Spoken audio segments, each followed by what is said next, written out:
Pero sigue diciendo el sublime maestre que el sol no es el único que está en juego en la determinación de los términos, y que el concepto del cielo varía del mundo en mundo.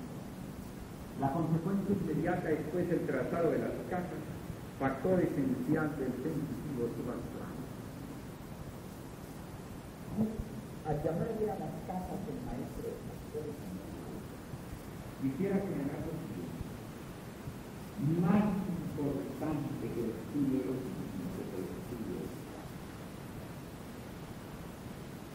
Claro que estamos acostumbrados a decir yo soy de Tauro, yo soy de Leo, yo soy de Tauro. Y realmente ahí aparece la persona con sus características según los diversos otros planetas que tenga. En su momento de nacimiento, por vaya haciendo el movimiento de ellos. Y ya son las casas. ¿Por qué? Porque las casas representan el receptivo. El receptivo que nosotros somos y que también somos. Indica aquella parte de la individualidad, aquella parte de la personalidad, aquella parte de la vida pública, del servicio. Es decir, el estudio de las casas es la base de la especialización intelectual. En psicología tenemos que irnos, primero que todo, porque ellas son las que modulan. Somos nosotros mismos, somos nuestra recepción, somos nuestra respuesta. Los demás son estímulos. Los planetas y los signos son estímulos. Nosotros somos las casas. Es decir, nosotros somos los seres humanos. Por eso el maestro factor esencial del sensitivo subastral, o sea, abajo del panorama planetario.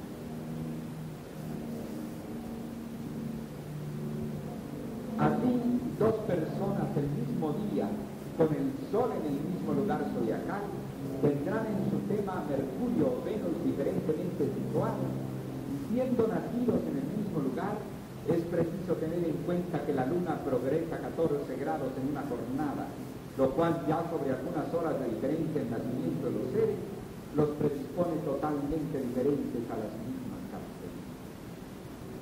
Y ahí vemos que hay gemelos que naciendo a unos minutos del otro, ya cambian, porque la Tierra gira 4 minutos por hora. Y mientras tanto también se está moviendo la Luna y estamos viendo todo. Y el momento que se registra es el momento de la primera respiración. En consecuencia, sigue diciendo el sublime maestre, cada planeta, al menos aquellos del cortejo astrológico tradicional, debe ser calculado a un grado cerca del mínimo para definir el papel influyente que deberá jugar, no solamente por predisposición según la colocación en el instante del nacimiento, sino a medida que él marcha. Tenemos que seguir, tenemos que rastrear. Por lo tanto, es más fácil rastrear un satélite que enviemos alrededor de la Tierra porque es un solo cuerpo, que rastrear 10 planetas, 12 ejes y otros factores que al mismo tiempo se van moviendo, como en un abanico, como en un caleidoscopio. Por eso se tiene que rastrear. Por eso debemos amar a la ciencia, porque es mediante la ciencia que podremos también comprender la realidad espiritual.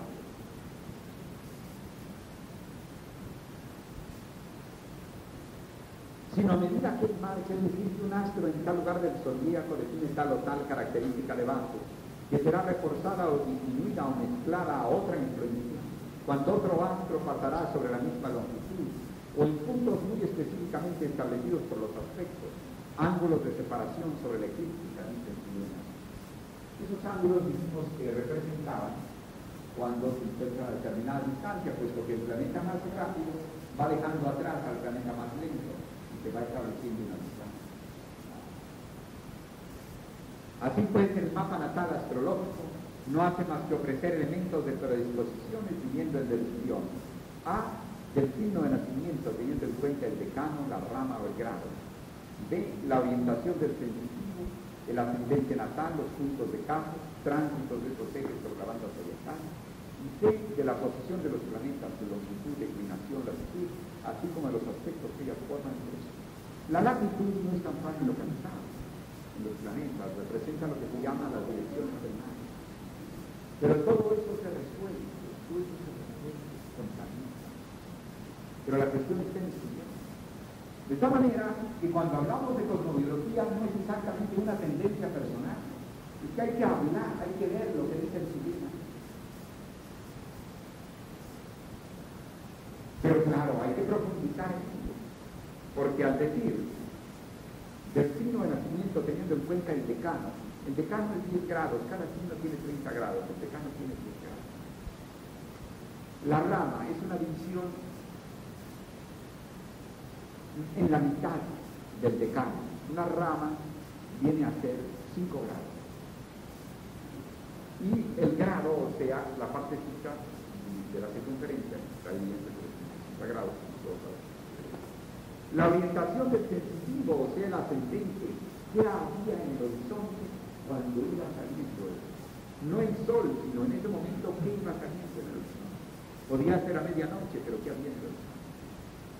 Este es el ascendente que determina la forma del cuerpo físico.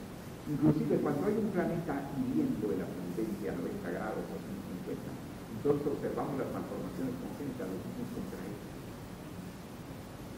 De esto, por ejemplo. Los puntos de calza, tránsitos de esos ejes sobre la banda zodiacal, eso es interesante. Se van moviendo las casas en la misma banda zodiacal.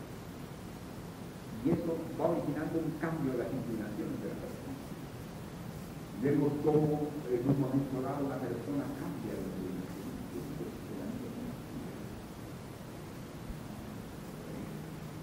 Y no solo es por la experiencia ambiental, ¿sí? Estamos de acuerdo con la experiencia del ambiente, pero ¿dónde termina el ambiente del hombre? Está muy bien lo que se dice en sociología. El ambiente determina las características del hombre. Sí, pero ¿dónde termina el ambiente? El ambiente no termina allí en la esquina. Ni el ambiente termina a 100 kilómetros de altura. El ambiente lo corta también nuestro sistema solar. Allí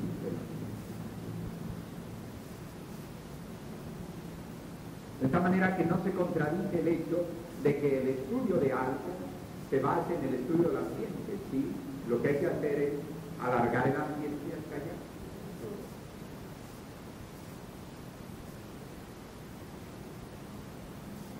La posición de los planetas, su longitud, declinación, latitud.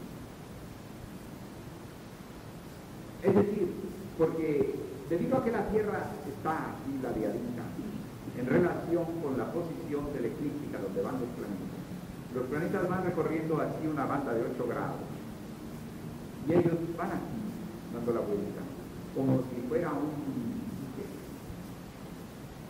ferrocarrilito, como si fuera un ferrocarrilito que estuviera horizontal. Estos ferrocarrilitos de juguete redonditos, hacen de cuenta ustedes, lo ponen horizontal el ferrocarrilito, se ponen ustedes en medio de la línea, correcto, o sea, no en medio de la vía, sino en el centro del círculo que haga el ferrocarrilito, se colocan ustedes en medio.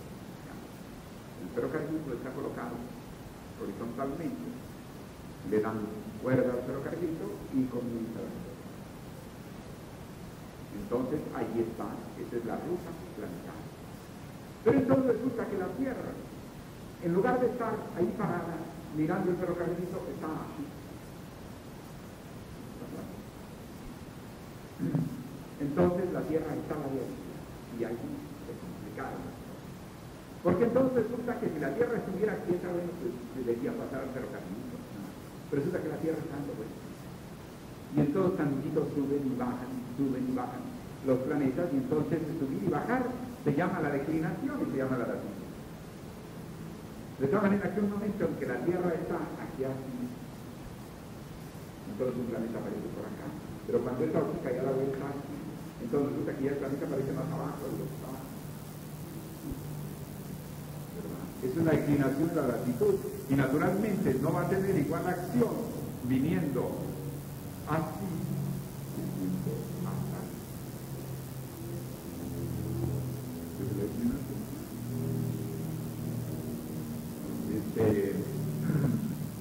De manera de que entonces esperamos que haya quedado bastante claro para nuestros hermanos la explicación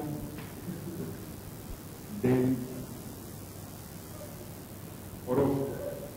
O sea, que no podemos detenernos en la horoscopía, ni es la horoscopía el objetivo del estudio.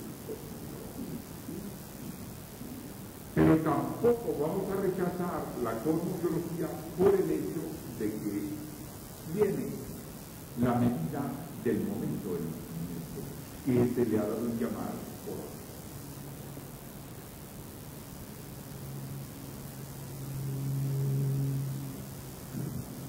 Bien.